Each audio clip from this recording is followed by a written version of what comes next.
To support this podcast, go to positivesarcasm.com/donate. Any amount is appreciated. Once again, positivesarcasm.com/donate. Thank you and enjoy the program.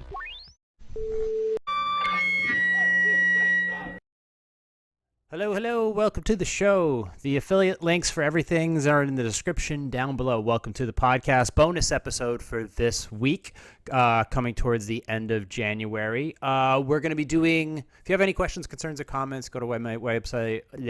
Sorry, let me go slow. Sorry, I ran 3 miles yesterday with the run club, and I just got out of kickboxing class, so my apologies.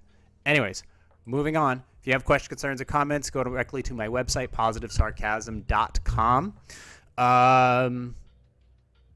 You go to the contact section there, type in your things, and blah, blah, blah, blah, blah. Questions, concerns, posing music for fitness competitors, all that stuff. You can also reach out through my Instagram at positive_sarcasm, or you can email me directly, positivesarcasm@outlook.com. That looks a little crooked. I should probably move that a little bit like that. Just put this up here. There we go. All right.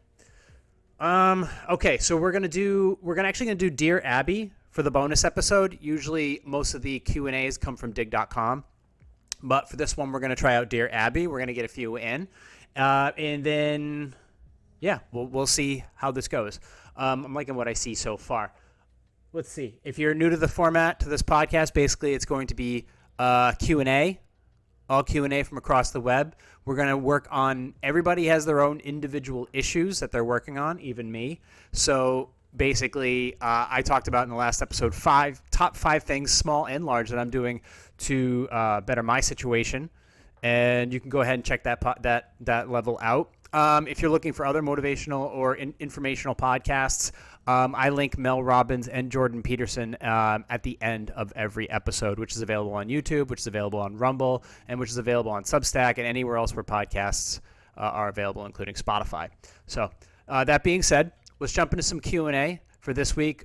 Usually I do about one a week, but I had a little extra time after class, so I figured do one more to keep the content moving. And we are back on YouTube. The reason I came back to YouTube was, well, I'm not doing anything that I consider controversial anymore with these. I'm just doing Q&A, so it's like, all right, well, if I'm just going to be doing Q&A and that's what my format moving forward or until further notice, then I might as well just go back on YouTube as well as Rumble, and we'll just see what happens.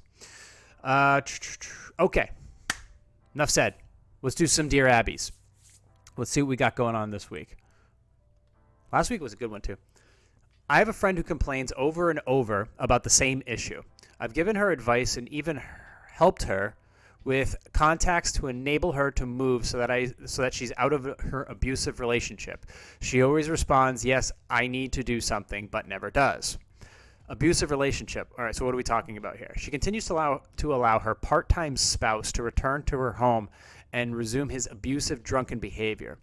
I've reached the point where I can't continue to help or offer potential solutions because she won't do anything to improve her situation. She reaches out to me only to complain about her situation. Okay. There's a couple thoughts, but let's just finish here. I want to hear everything that they have to say first. That's most important. Hear them out, think about it, respond. Our friendship is very much a one-sided thing. That she never just called me to say hello and inquire how I'm doing is disheartening. What else can I do? I can lead her to water, but I can't make her drink it. I'm so sad that she doesn't see her own value and what she's deserving of. It's insanity in Nevada. Dear insanity. Wake up to the fact that this woman is using you to... Okay. All right. So, obviously, she never reaches out just to say hi, or if she, it's always she needs something. Here, why don't you come on up, bud? Come on. I brought this chair over so you can hang out. There you go. Okay. So let's deal with the main issue at hand. We have a part-time spouse, abusive, drunken behavior. Now, are we talking verbal abuse or are we talking physical abuse? Because if this person, regardless of whether you consider them a friend or not, we're talking regardless of whether they are considered a friend or not, if you actually witness or suspect physical abuse, at least physical, because physical can leave a mark.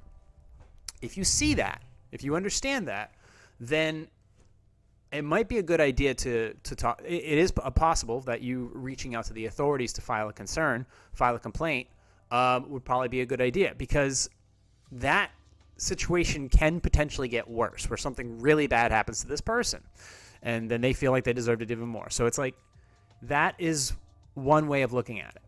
Now, you've offered this person to help you. You've offered to help this person on several occasions to get out of this relationship, but they're not doing it. So Jordan Peterson says essentially, like, when you go up to a person who's drowning, when you swim up to a person who's drowning, do not put yourself in a position to where they can drown you too.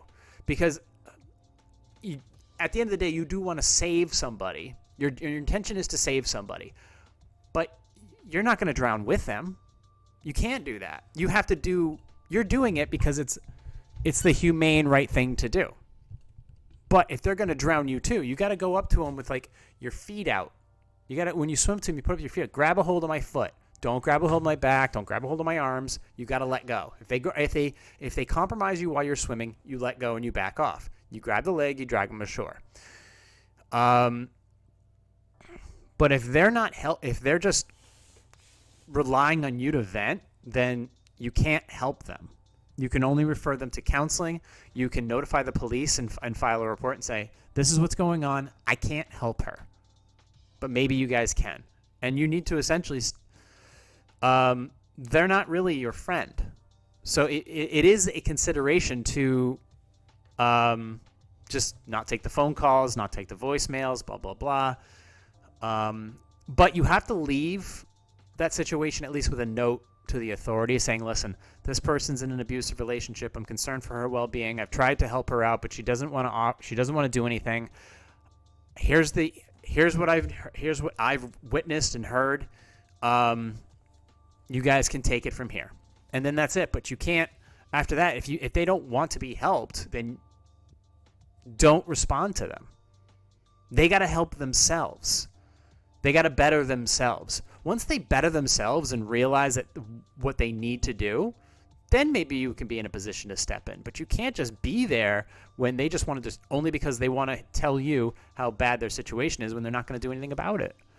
And this is all, I'm paraphrasing basically, psychology, from clinical psychologists whom I respect, but that's essentially it. You can't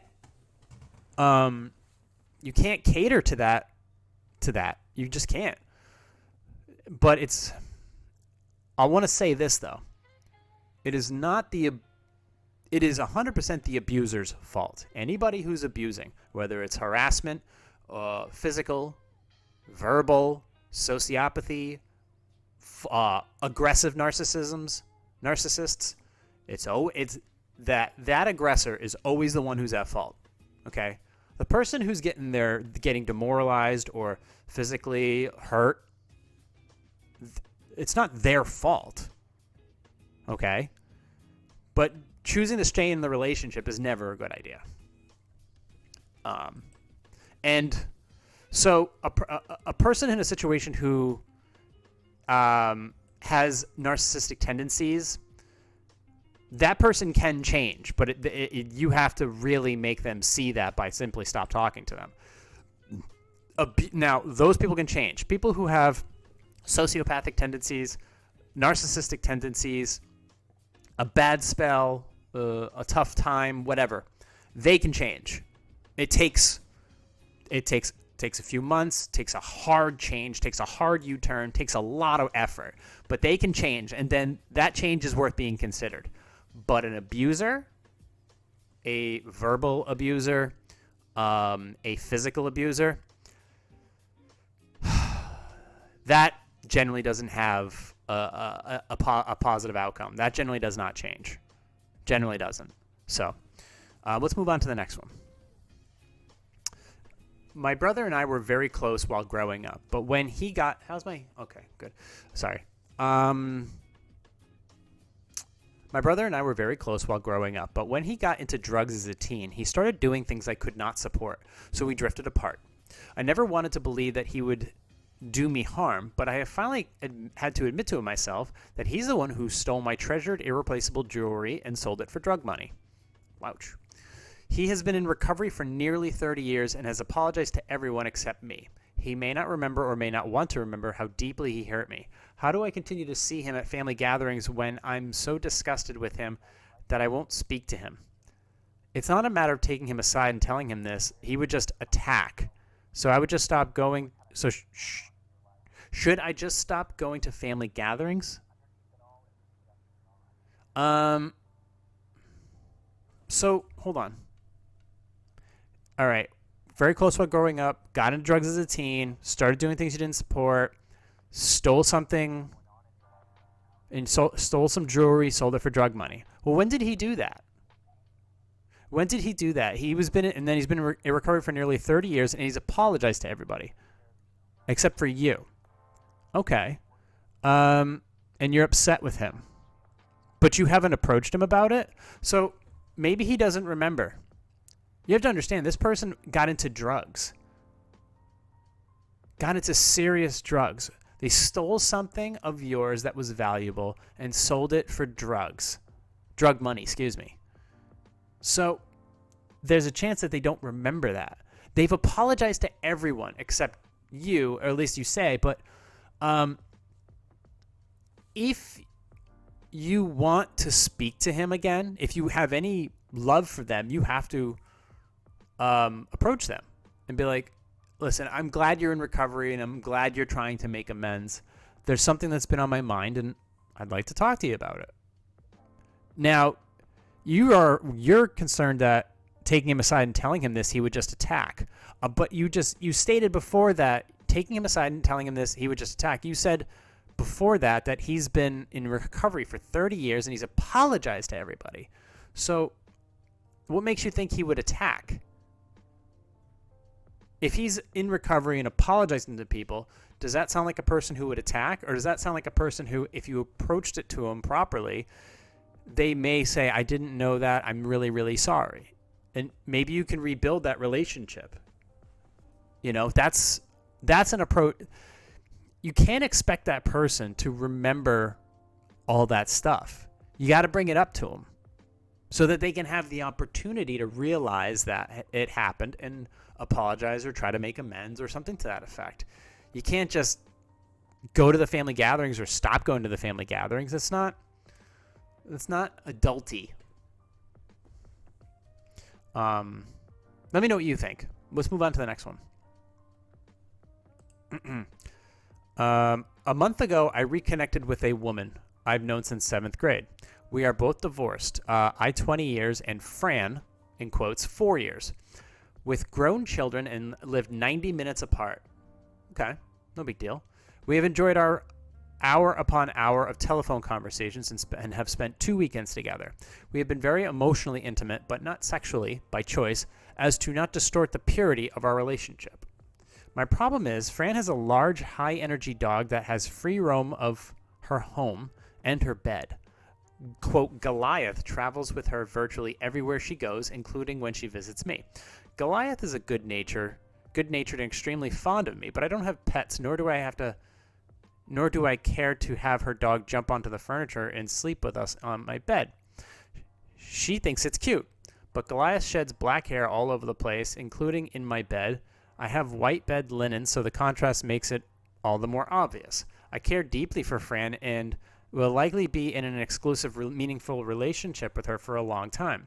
But I don't want her dog to be the reason for anger and frustration. How do I politely enforce any restrictions on her beloved pet without possibly creating friction between us over Goliath just being a dog? So, look, I hate to say this. This hurts because I'm looking right at him. Our best friends don't last forever. And our best friends don't last forever, so you have to understand that the shedding,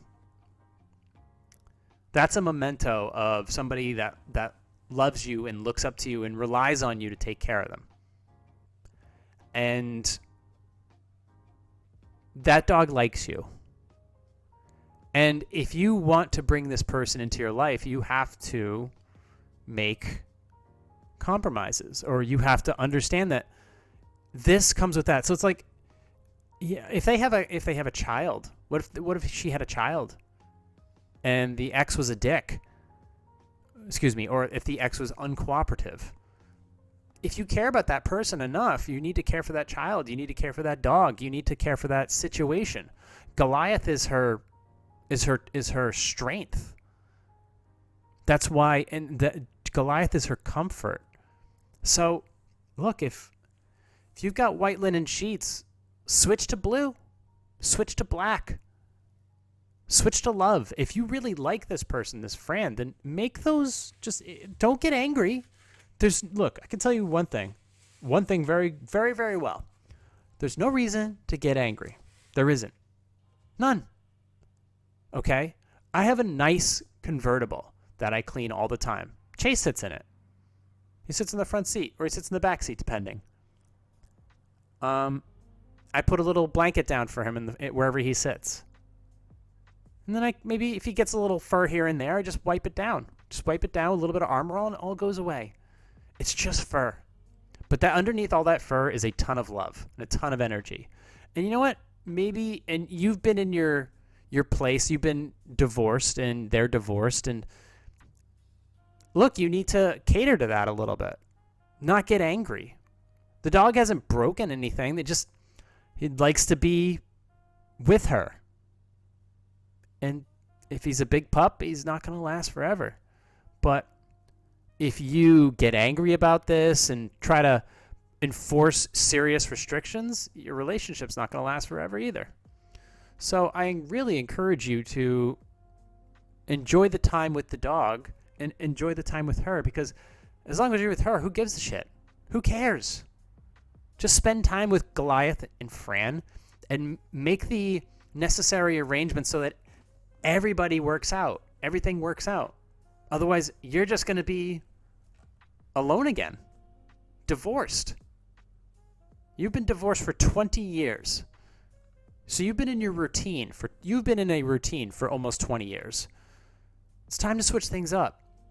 You want to date. So you're in Order, which is part 1 of Jordan Peterson's books, 12 Rules for Life. You're in the first part, Order. Introducing this woman and her dog into your life is the second book, Beyond Order. It's about introducing chaos into your life. Something different. Embrace it. Embrace it and make the best of it. But just don't get angry. Don't get angry. It's immature. I know, it's immature. Just don't do it. Just seriously, just don't do it. You want to make some recommendations. Be like, listen, sorry, I've been divorced for a very long time. And you see I'm a bit of a clean freak, but I would love to have Goliath in the home, and let me know what we can do to make this work, because I like Goliath and I care about you and I want to figure this out. So tell me what I need to do in order to make this thing work better. Okay? Just seriously, try to work that out with them. But whatever you do not get angry. Let's move on to the next one. My husband and I have been together for 3 years. In that time, he has refused to step up. He shows up late for work 90% of the time and sometimes doesn't show up at all. He has been fired because of his behavior. He does what he wants with no regard for others, although he says he feels bad about hurting people when he does. Okay. I do a lot for him, and I feel like he doesn't appreciate anything or even acknowledge it.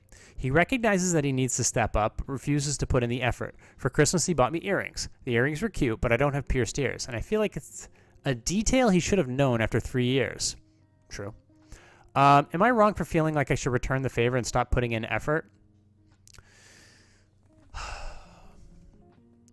So, this seems like the relationship is at a crossroads. There has to be counseling.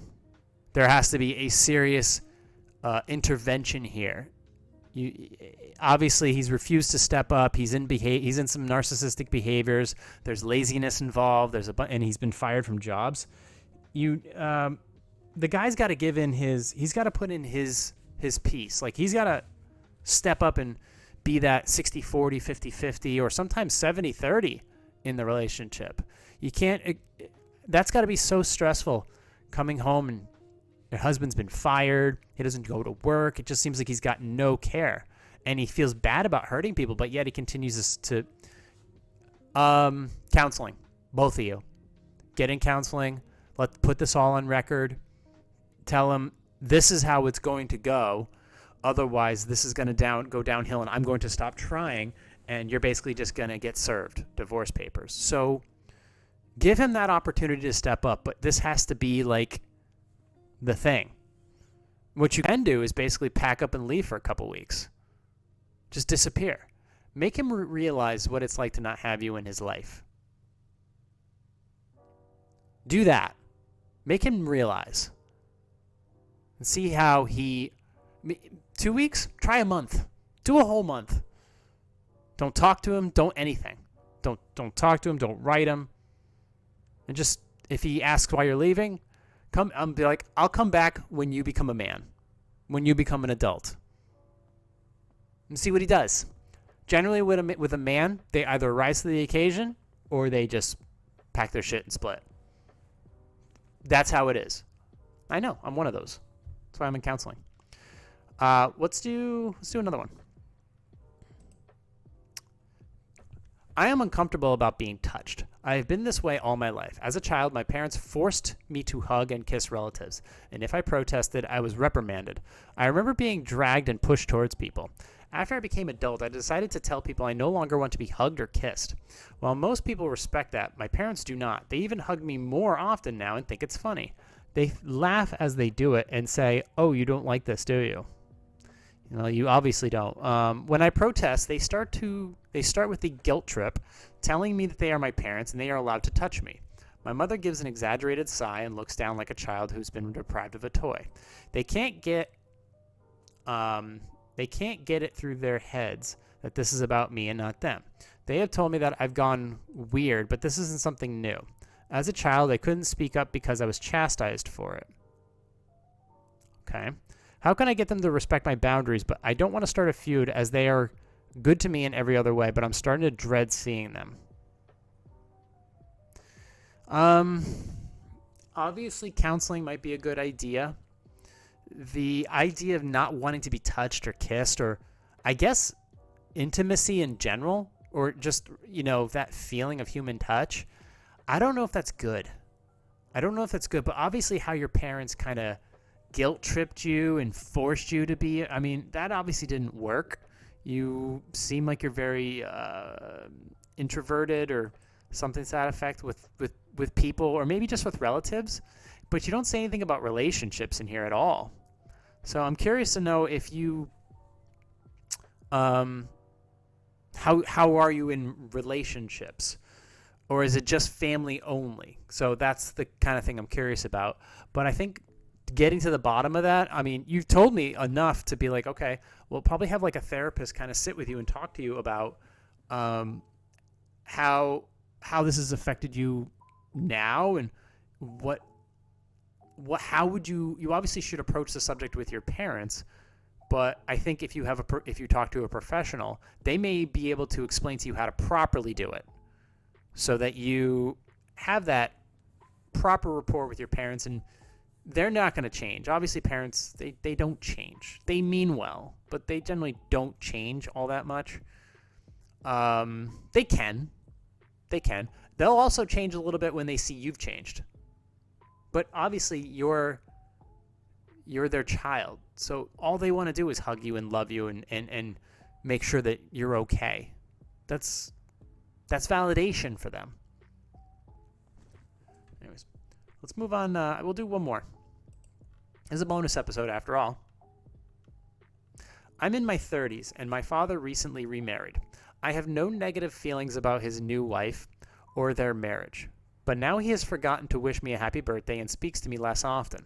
They seem to always have plans, and he He no longer has time to stop by for even a few minutes to say hi to his grandkids.